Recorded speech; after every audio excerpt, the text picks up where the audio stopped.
Et puis, je le disais en titre, c'est un fait. Les commerçants de l'essence frelatée, au-delà des nombreux risques auxquels ils sont confrontés, mesdames et messieurs, inhalent quotidiennement les vapeurs d'hydrocarbures. Cela peut être à l'origine de nombreuses maladies telles que le cancer sous diverses formes selon les médecins. Pourtant, nombreux sont ces commerçants qui ne prennent aucune mesure de protection pour y faire face. Suivez cet élément réalisé par Anselme Richard et Modeste Adanzeto. Au Bénin et précisément à Parakou, le secteur qui attire le plus de jeunes en quête d'emploi, mis à part celui des conducteurs de taxi-moto, est celui de la vente d'essence. Bien qu'ils parviennent à subvenir à leurs besoins, ces jeunes sont exposés à de nombreux risques. Ces commerçants d'essence frelatée inhalent quotidiennement les vapeurs de cette substance qui ont pourtant un impact néfaste sur la santé humaine. Bien que beaucoup d'entre eux en soient conscients, ils ne prennent malheureusement pas les mesures nécessaires. Certains témoignent des effets de l'inhalation de ces vapeurs sur leur santé.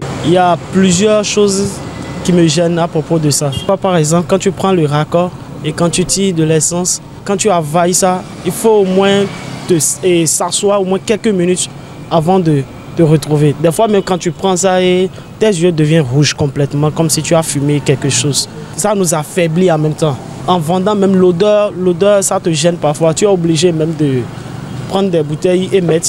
Là où tu verses, tu dois regarder ailleurs parce que à cause de l'odeur. Pratiquement moi, ça m'a rendu plusieurs fois malade. Et le gaz là, ça a des inconvénients sur mon organisme. Mais avec le temps, chaque 2 semaines, j'essaie de prendre des piqûres pour pouvoir éradiquer le gaz qui est dans mon organisme. Et ça entraîne le palud.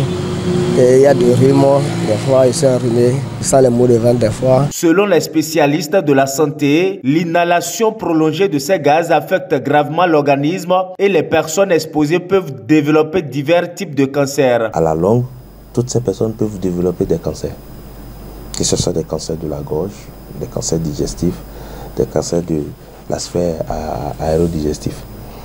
Si je ne me trompe, il y a du méthane, d'accord, dans les constituants du prétone.